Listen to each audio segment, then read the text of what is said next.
हमने जो ये इलीगल फॉरेनर्स के अगेंस्ट हमारा विजिलेंस है, जो उसको लेकर हमारा अलर्टनेस है, उसको हमने अभी काफ़ी इंटेंसिफाई किया है। हमने एक स्पेशल ड्राइव चलाया है ताकि हम इस डेटा को यूज़ करके हमारे एफर्ट्स को टारगेट कर सकें। एक कैटेगरी ऑफ फॉरेन नेशनल्स हैं जो इंडिया में एंट्री ही इलीगल तरीके से कर रहे हैं। जिन राज्यों का बांग्लादेश से सीमा लगता है और अभी तक प्राइमा फेसी ज़्यादातर वेस्ट बंगाल के थ्रू इलीगली इंडिया में एंटर करके फिर आते हैं।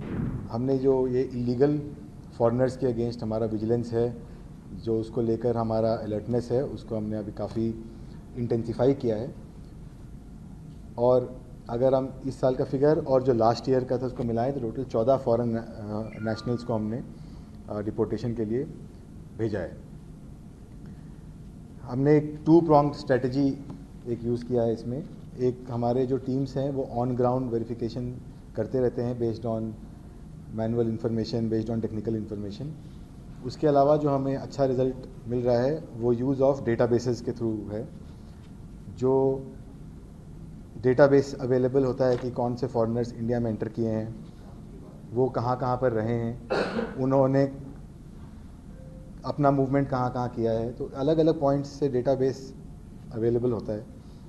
और अगर वो ओवरस्टे कर रहे हैं या उनका वीज़ा वैलिडिटी नहीं है, उसके बाद भी वो इंडिया से एग्ज़िट नहीं किए हैं, तो ये डेटा भी अवेलेबल होता है। तो इसको यूज़ करके हमने एक स्पेशल ड्राइव चलाया है ताकि हम इस डेटा को यूज़ करके हमारे एफर्ट्स को टारगेट कर सकें। जो स्पेसिफिक प्रॉब्लम एरियाज़ हैं या जो स्पेसिफिक हॉटस्पॉट कोई ऐसा डेवलप हो रहा हो तो हम उस पर टारगेट कर सकें। तो इसी 2 स्ट्रैटेजी हमने 2 pronged स्ट्रैटेजी अपनाते हुए ये बांग्लादेशी नेशनल्स का डिपोर्टेशन करवाया है।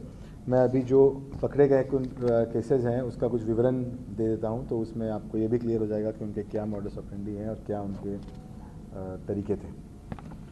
जो एक कैटेगरी ऑफ फॉरेन नेशनल्स हैं जो इंडिया में एंट्री ही इलीगल तरीके से कर रहे हैं, जो without any visa, without any valid documents India के अंदर एंटर कर रहे हैं इलीगल तरीके से।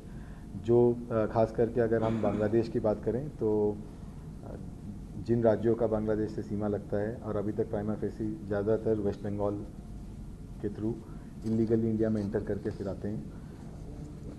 जामा मस्जिद थाने के एरिया में इसी तरह एक मोहम्मद ईमान हुसैन नाम के बांग्लादेशी सिटीज़न को हमने आइडेंटिफाई किया। वो 41 ईयर्स का है।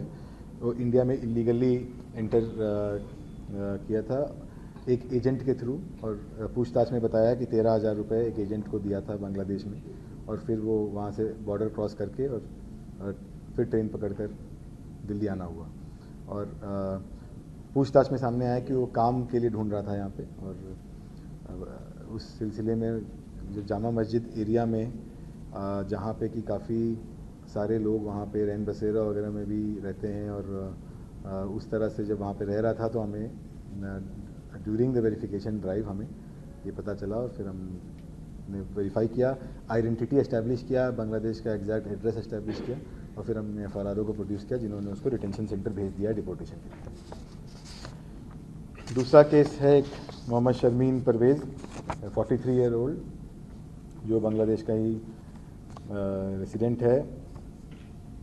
इसने इंडिया में एंट्री वैलिड तरीके से किया था वीज़ा लेकर, बट वो वीज़ा अक्टूबर महीने में ही एक्सपायर हो चुका था, और वीज़ा एक्सपायर होने के बाद भी इंडिया में ओवरस्टे कर रहा था। तो इस इंडिविजुअल को जब हमने डिटेन किया तो पता चला कि उसका बेसिक इंटेंट यहाँ पे कुछ जॉब करना, एम्प्लॉयमेंट करना, कुछ इंडियन आइडेंटिटी क्रिएट करके फिर यहाँ से कोई थर्ड कंट्री, मोस्टली जो टारगेट करते हैं कि यूरोपियन कंट्री कहीं पर जाना, ये है, और इसके लिए वो एजेंट्स के संपर्क में आते हैं।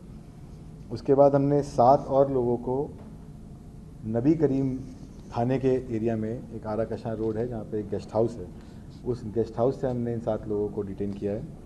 ये लोग इस गेस्ट हाउस में रह रहे थे और इनके पास भी वैलिड वीज़ा नहीं था। इन सब के आइडेंटिटी एस्टैब्लिश करके FRRO में प्रोड्यूस किया गया है, और FRRO ने इनको डिटेंशन सेंटर में भेजा है। They were also in touch with an agent to create certain documents, Indian documents, और इसीलिए वो अपना वीज़ा एक्सपायर होने के बावजूद भी यहाँ यहीं पे रुके हुए थे, उनका वापस जाने का कोई इंटेंशन नहीं था। तो अभी इस पे हम फर्दर अपना इन्वेस्टिगेशन कर रहे हैं और कुछ लोग हमारे रेडार पे हैं। इसके अलावा जैसे मैंने बताया 2024 में भी 5 विदेशी नागरिक हमने डिपोर्टेशन के लिए भेजा था, जिसमें 4 बांग्लादेशी थे और 1 ईरानियन नेशनल था।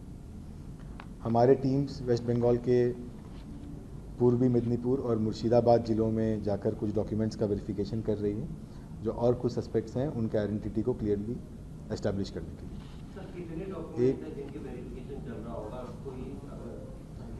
करीब 31 पर्सन्स के डॉक्यूमेंट्स हैं जिनका वेरिफिकेशन अभी चल रहा है, और एक हमने एफआईआर भी रजिस्टर किया है पीएस कमला मार्केट में। एक पर्टिकुलर इंडिविजुअल, एक लेडी का जब हमने डॉक्यूमेंट्स लिया तो एक बर्थ सर्टिफिकेट हमें प्रोड्यूस किया गया।